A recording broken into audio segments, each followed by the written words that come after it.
ഏതായാലും railway budget കൂടി ചേർത്ത് അവതരിപ്പിച്ച ആദ്യ ബജറ്റ് എന്നൊരു പ്രത്യേകത കൂടി ഉണ്ട് ഈ ഒരു വിഷയത്തിൽ. ഏതായാലും അതിലേക്ക് കൂടുതൽ കോൺസെൻട്രേറ്റ് ചെയ്യാൻ അതിൽ വിശദമായ ഒരു പ്രഖ്യാപനം അല്ലെങ്കിൽ വിശദമായ കാര്യങ്ങളിലേക്കൊക്കെ അതിന്റെ വ്യക്തമായ സൂചനകളൊക്കെ ലഭിക്കാനിരിക്കുന്നതേ ഉള്ളൂ. എങ്കിൽ കൂടിയും കാലാകാലങ്ങളായി നമുക്ക് ഉള്ള വലിയ പരാതിയാണ് റെയിൽവേയുമായി ബന്ധപ്പെട്ട കേരളത്തിന് കൃത്യമായ പരിഗണന ലഭിക്കാറില്ല എന്നത്. അങ്ങനെ ഒരു അവസ്ഥ കാര്യമായ പ്രഖ്യാപനങ്ങളൊന്നും ഇത്തവണയും കണ്ടില്ല. എന്തായാലും അതുമായി ബന്ധപ്പെട്ട വിവരങ്ങൾ പക്ഷേ നമ്മളൊപ്പം ശ്രീ ജാഫറൂട്ട് ചേരുന്നുണ്ട്. അദ്ദേഹം ഇതുമായി ബന്ധപ്പെട്ട കാര്യങ്ങൾ പറയും. എങ്ങനെയാണ് ഈ പറഞ്ഞതുപോലെ തന്നെ വിശദമായ വിവരങ്ങളിലേക്ക് വരാനിരിക്കുന്നതേ ഉള്ളൂ. പക്ഷെ കാലാകാലങ്ങളായുള്ള കേരളത്തിന്റെ നിരവധിയായ ആവശ്യങ്ങളുണ്ട്. അത് കഴിഞ്ഞ തവണയും പരിഗണിച്ചു കണ്ടില്ല. ഇത്തവണയും നിരാശ തന്നെയാണോ ഈ ഒരു വിഷയത്തിലുള്ളത്? കേരളത്തിന്റെ ആവശ്യങ്ങളിൽ പൂർണ്ണ നിരാശ തന്നെയാണുള്ളത്. ഈ റെയിൽവേ ബഡ്ജറ്റ് പൊതു ബഡ്ജറ്റിൽ ചേർത്തത് ഗുണത്തക്കാരിലേറെ ദോഷം ചെയ്യുമെന്നാണ് കാണുന്നത്. അതിപ്പോൾ റെയിൽവേയും റോഡും റിവറും കൂടെ ചേർത്താണ് ഒരു ഹെഡിങ്ങിലാണ് മന്ത്രി ഇപ്പോൾ പറഞ്ഞിരിക്കുന്നത്.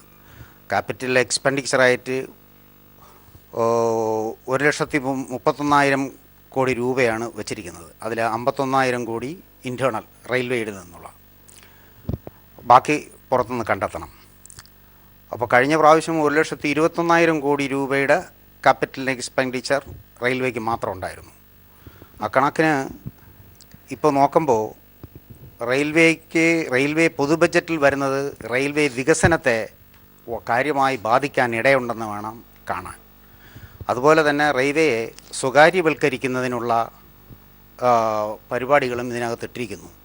IRCTCയുടെയും പിന്നെ അതുപോലെ തന്നെ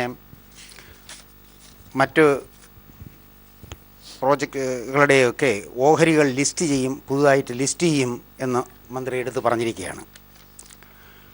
അപ്പോൾ അത് IRFC, ഇർക്കോൺ തുടങ്ങിയ സംരംഭങ്ങളുടെ എല്ലാം ഓഹരികൾ ലിസ്റ്റ് ചെയ്യുമെന്നാണ് മന്ത്രി പറഞ്ഞിരിക്കുന്നത്. അത് റെയിൽവേ പ്രൈവറ്റൈസ് ചെയ്യാനുള്ള ഒരു ശ്രമമായിട്ട് വേണം കാണാൻ. പിന്നെ ഇതിൽ 1,00,000 കോടി രൂപ സേഫ്റ്റിക്ക് വേണ്ടി നീക്കി വെച്ചേക്കുന്നു എന്ന് പറയുന്നു. അതും റെയിൽ മാത്രമാണോ എന്നുള്ളത് വ്യക്തമല്ല. പക്ഷേ അവിടെ ഇപ്പോൾ അടുത്ത കാലങ്ങളിലായി നമുക്ക് നിരവധി ആക്സിഡൻറ്റുകൾ ഉണ്ടായിരിക്കുന്നു. ഈ ആക്സിഡൻറ്റുകളെയൊക്കെ വളരെ വിശദമായി വസ്തുനിഷ്ഠമായും സമീപിക്കേണ്ട ഒരു അവസരമാണുള്ളത്. അപ്പോൾ റെയിൽവേയിൽ നമ്മൾ കണ്ടുവരുന്നത്, ഇപ്പോൾ ഞാൻ എടുത്തു പറയാൻ കാരണം, അടുത്ത് നടന്ന 200ഓളം പേരുടെ മരണത്തിനിടയാക്കിയ ആക്സിഡൻറ്റുകൾ കൂടുതലും റെയിൽ ക്രാക്ക് മുഖാന്തരമാണ് ഉണ്ടായിട്ടുള്ളത്. അപ്പോൾ റെയിൽവേയുടെ സേഫ്റ്റി വിഷയത്തിൽ ഉള്ള സമീപനം വളരെ നാളായിട്ട് ഒരു ഹ്യൂമൻ എലമെൻ്റ് ഓറിയൻറ്റഡ് ആയിട്ടാണ് ഈ റെയിൽവേയിൽ പ്രത്യേക സേഫ്റ്റി വിഭാഗമുണ്ട്, അത് തന്നെയും സമീപിക്കുന്നത്. അതിനൊരു വേണ്ടത്ര ടെക്നോളജിക്കൽ സപ്പോർട്ട് ഈ സേഫ്റ്റി രംഗത്ത് റെയിൽവേക്ക് കൊണ്ടുവരാൻ കഴിഞ്ഞിട്ടില്ല ഇനിയും. അപ്പോൾ അതുകൊണ്ടാണ്, അതായത് ഇവിടെ വരുമ്പോൾ ഈ കുറ്റങ്ങൾ കണ്ടുപിടിക്കാനുള്ള ഏജൻസിയും ആ ഏജൻസി തന്നെ ഇത് റെക്ടിഫൈ ചെയ്യുന്ന ഒരു ഏർപ്പാടാണ് റെയിൽവേക്കകത്തുള്ളത്. അതൊരു കോൺഫ്ലിക്റ്റിംഗ് ഇൻട്രസ്റ്റ് ഒരേ ആൾക്ക് തന്നെ വരുന്ന രീതിയിലാണ് അതിൻ്റെ സേഫ്റ്റിയിൽ റെയിൽവേ സമീപിക്കുന്നത്.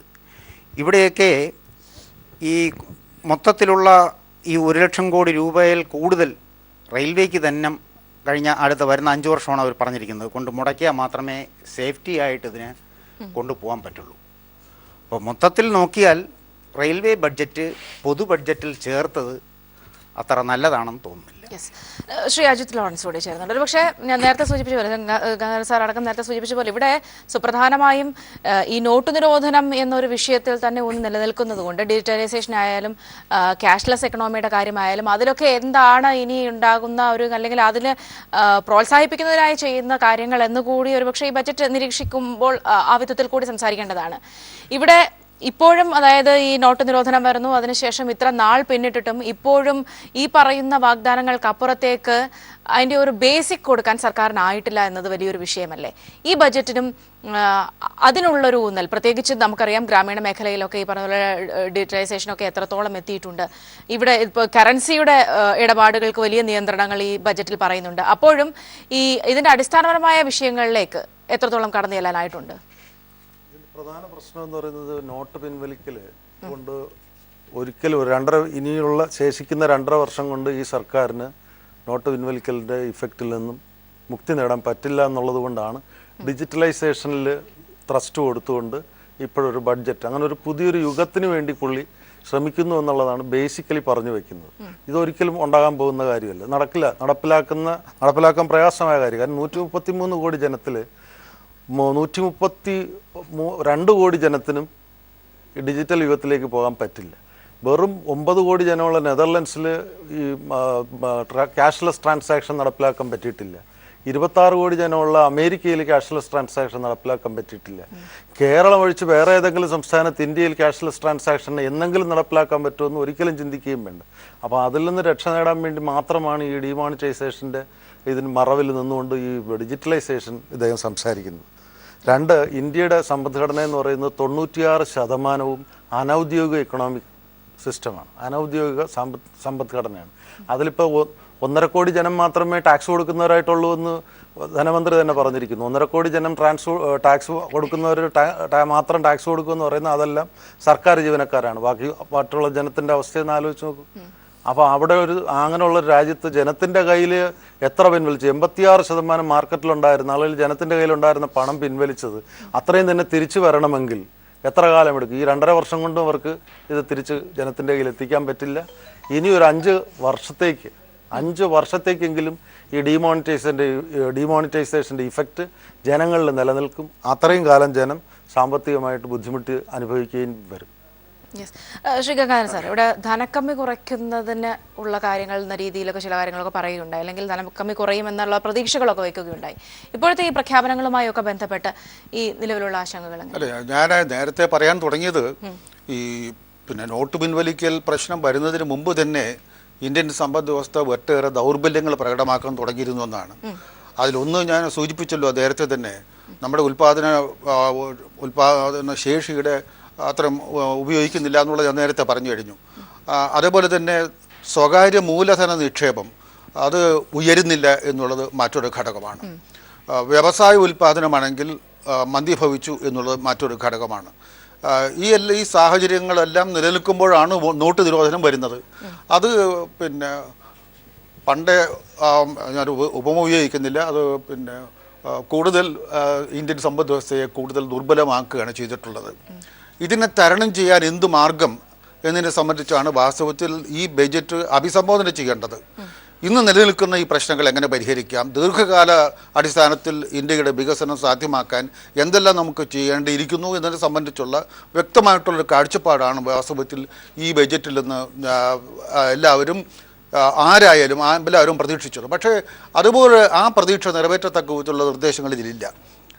അപ്പോൾ ഉദാഹരണമായിട്ട് നമ്മുടെ ജനങ്ങളുടെ ദാരിദ്ര്യം മാറണമെങ്കിലും അവർക്ക് കൂടുതൽ സുഖകരമായിട്ടുള്ള സ്ഥിതി ഉണ്ടാകണമെന്നുണ്ടെങ്കിലും അടിസ്ഥാനപരമായിട്ട് വേണ്ടത് അവർക്ക് ജീവിക്കാൻ ആവശ്യമായിട്ടുള്ള തൊഴിലും ആ തൊഴിലിന് ന്യായമായിട്ടുള്ള വേതനവുമാണ് ആവശ്യം.